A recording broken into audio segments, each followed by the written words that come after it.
F-15I RAM. RAM කියන්නේ Hebrew භාෂාවෙන් අකුණ කියන එක. අත්‍තරම නම වගේම තමයි පවර් එකත්.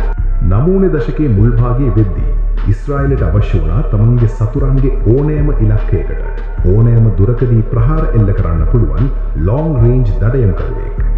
1991 ගල්ෆ් යුද්ධයෙන් පස්සේ ඔවුන් තේරුම් ගත්තා සාමාන්‍ය යානාවලට වඩා දෙයක් ඔවුන්ට ඕනේ කියලා.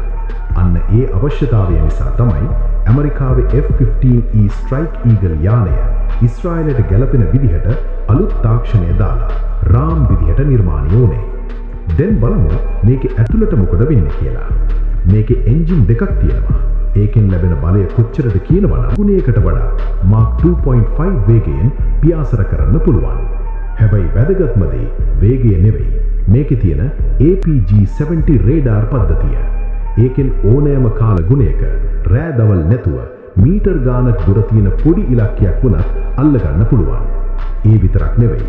මේ යානයට කිලෝග්‍රෑම් 10400 සිට 10900ක් දක්වා පවුන්ඩ් 23000-24000ක් පමණ බර අවි ආයුධ ප්‍රමාණයක් උස්සගෙන යන්න පුළුවන්. ඒ කියන්නේ එක පාරකින් මුළු හමුදා කඳවුරක්ම විනාශ කරන්න මේ ගිගුරුම්කාරයාට හැකියාව තියෙනවා. RAM යානය යුද්ධ පිටියේදී තමන්ගේ දක්ෂතාවය ඕනෑවටත් වඩා ඔප්පු කරලා තියෙනවා. සිරියාවේ වගේම ලෙබනනයේ තියෙන භයානකම ඉලක්ක විනාශ කරන්න ඉස්රායලය පාවිච්චි කරන්නේ මේ යානය. මේකේ තියෙන විශේෂත්වය තමයි ප්‍රහාරයක් එල්ල කරන ගමන්ම තමන්ව ආරක්ෂා කරගන්න ගුවන් සටනක ඩොග් ෆයිට් එකක නිරත වෙන්නත් මේකට තියෙන පුදුම හැකියාව. සරලවම කිව්වොත් මේක බෝම්බ හෙලන යානයක් වගේම දරුණු ප්‍රහාරක යානයක්.